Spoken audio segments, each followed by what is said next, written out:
श्री युधिष्ठिर बोले, कहने लगे कि हे भगवान, अब आप जो है कृपा पूर्वक आश्विन मास के कृष्ण पक्ष की एकादशी की व्रत की कथा को कहिए। इस एकादशी के व्रत को करने से कौन कौन से फल प्राप्त होते हैं, सो सब समझाकर कहिए। इस पर श्री कृष्ण भगवान बोले कि हे राजश्रेष्ठ, आश्विन मास के कृष्ण पक्ष की एकादशी के व्रत करने से सारे पाप नष्ट हो जाते हैं और इस व्रत को करने से समस्त पाप गए हुए पितरों का उद्धार करते हैं। और हे राजन, इस एकादशी की कथा सुनने मात्र से ही वाजपेयी यज्ञ का फल प्राप्त होता है। प्राचीन काल में सतयुग में महेशमती नाम की नगरी में एक इंद्रसेन नाम का राजा राज्य करता था। तो राजा बड़ा प्रतापी था। वह पुत्र पौत्र धन धान्य से सब पूर्ण था। उसका राज्य सदैव शत्रुओं का दमन करने वाला था। एक समय जबकि राजा अपनी राजसभा में सुखपूर्वक बैठा था तो महर्षि नारद जी आकाश मार्ग से उतर के वहां पर आए और मुनि को देख करके राजा अपने आसन से उठा और उठ करके उसने मुनि को अर्घ आदि से उनकी पूजा करी और उन्हें आसन दिया, प्रणाम किया। और नारद जी बोले, महर्षि नारद जी बोले कि हे राजन, आपके राज्य में सब कुशल हैं, मैं आपकी धर्म प्राणता को देख करके बड़ा प्रसन्न हूं। तब राजा बोला कि हे महर्षि, आपकी कृपा से मेरे समस्त यज्ञ कर्म सदा हमेशा जो है सफल हो जाते हैं। और देव, अब आपकी क्या आज्ञा है? आपका आगमन यहाँ किस कारण हुआ?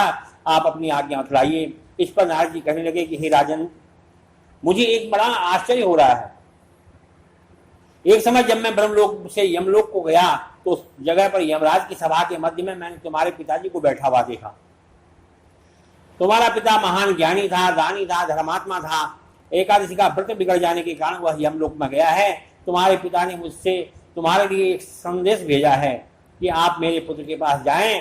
तो मेरे पुत्र का नाम इंद्रसेन है और जो कि महेशमती नाम की नगरी में राज्य करता है। मुझे किसी पूर्व जन्म के कारण, कर्म के कारण जो है इस लोक में यहाँ पर जो है यमराज की सभा मिली है। यदि मेरा पुत्र इंद्रसेन आश्विन मास के कृष्ण पक्ष की इंद्रा एकादशी का व्रत करेगा, उसका फल मुझको दे देगा तो मेरी मुक्ति हो जाएगी। मैं इस लोक से छूट करके स्वर्ग लोक में वास करूंगा।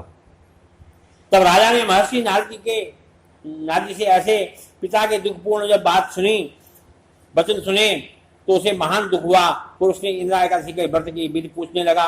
हे नारद जी, अब आप मुझे इस एकादशी का व्रत का विधि विधान बताइए। इस पर नारद जी बोले कि हे राजन, आश्विन मास के कृष्ण पक्ष की दशमी के दिन प्रातः काल श्रद्धा सहित स्नान करना चाहिए। इसके पश्चात दोपहर को भी स्नान करना चाहिए। उस समय जल से निकल करके श्रद्धा पूर्वक पितरों का श्राद्ध करना चाहिए। उस दिन एक समय भोजन करें, रात्रि को पृथ्वी पर शयन करें। उसके दूसरे दिन अर्थात एकादशी के दिन प्रातः काल दातुन करें, स्नान करें। उसके पश्चात भक्ति पूर्वक व्रत को धारण करें और कहना चाहिए कि मैं आज जो है निराहार रहूंगा और समस्त भोगों का त्याग करूंगा। इसके पश्चात कल भोजन करूंगा। हे भगवान, आप मेरी रक्षा करना, आप मेरे व्रत को निभाना। इस प्रकार आचरण करके दोपहर को शालिग्राम जी की मूर्ति को स्थापित करके उत्तम ब्राह्मण को बुला करके भोजन करावे और दक्षिणा दे। भोजन में से कुछ हिस्सा जो है गौ को निकाल दे। विष्णु भगवान को धूप दीप नैवेद्य से पूजा करें। रात्रि को जागरण करें। इसके उपरांत द्वादशी के दिन मौन होकर के बंधु बांधवों से जो है भोजन करें। यह इंद्रा एकादशी की व्रत की विधि है। हे राजन, यदि तुम आलस्य रहित होकर के इस एकादशी का व्रत करोगे तो तुम्हारे पिताजी अवश्य ही स्वर्ग को जाएंगे। महर्षि नारद जी के ये वचन सुनकर के इंद्रा एकादशी आने पर राजा ने उसका विधि पूर्वक व्रत किया। बंधु बांधवों से व्रत को करने से आकाश से फूलों की वर्षा हुई और राजा का पिता जो है यमलोक को से छोड़ करके गरुड़ पर बैठ करके स्वर्ग लोक को चला गया। राजा इंद्रसेन भी इस एकादशी के व्रत को प्रभाव से जो है इस व्रत के प्रभाव से इस लोक में सुख को भोग करके अंततः जो है स्वर्ग लोक को चले गए। श्री कृष्ण भगवान कहने लगे कि धर्मराज, मैंने तुम्हारे सामने इंद्रा एकादशी का महात्म वर्णन किया। इस कथा को पढ़ने से, इसको सुनने मात्र से ही समस्त पाप नष्ट हो जाते हैं और अंत में स्वर्ग लोक में जाकर वास मिलता है। बोलो एकादशी महात्म की। श्री कृष्ण गोविंद हरे मुरारे, हे नाथ नारायण वासुदेवा। श्री कृष्ण गोविंद हरे मुरारे, हे नाथ नारायण वासुदेव।